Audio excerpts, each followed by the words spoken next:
Certainly, the statement you put out there a couple days ago has gotten quite a bit of attention, in part because it's several pages long and it goes into quite a number of details, including calls to action by the government and ways that things could change.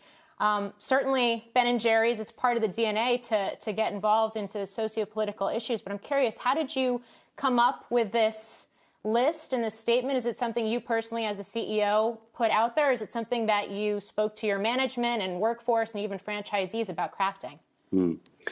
So thanks again. This is not a new topic for Ben & Jerry's. We were on record back in 2016 in supporting Black Lives Matter. And honestly, this isn't so much about Ben & Jerry's. We don't do this as a way to sell more stuff per se, but this is something that comes from the values of our business and the values of our team.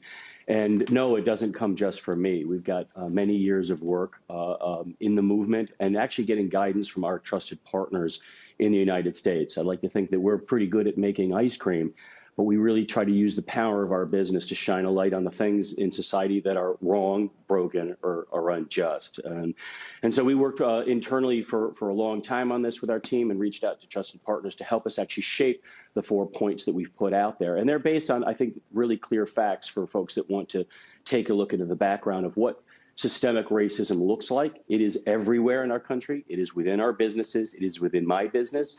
And we just have to acknowledge that and get over that to start addressing root causes and taking actions as people and as business leaders.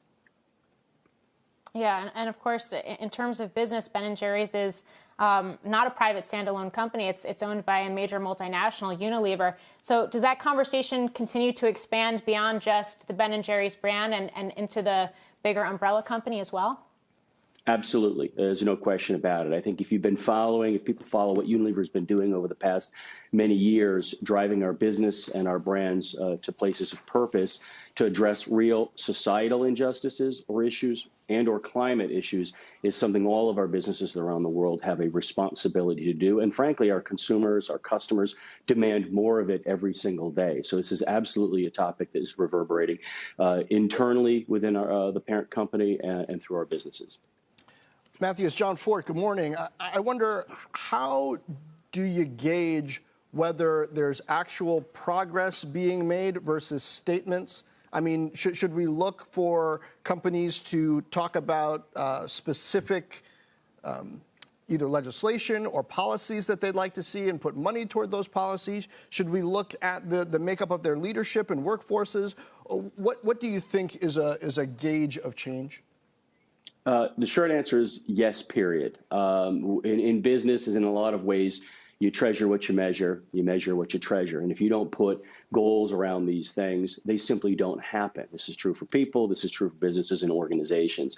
Every year, we set out a very specific set of goals at Ben & Jerry's that range from racial equity to the impact of our social mission programs to our business to values-led sourcing with our suppliers. We often fall short of those. And that's what I think stretching goals are all about. And I find too often in my own career, and also when I look at other business folks, is we can be afraid. We can be too shy to set goals and put them out there for public scrutiny because we don't want to look bad.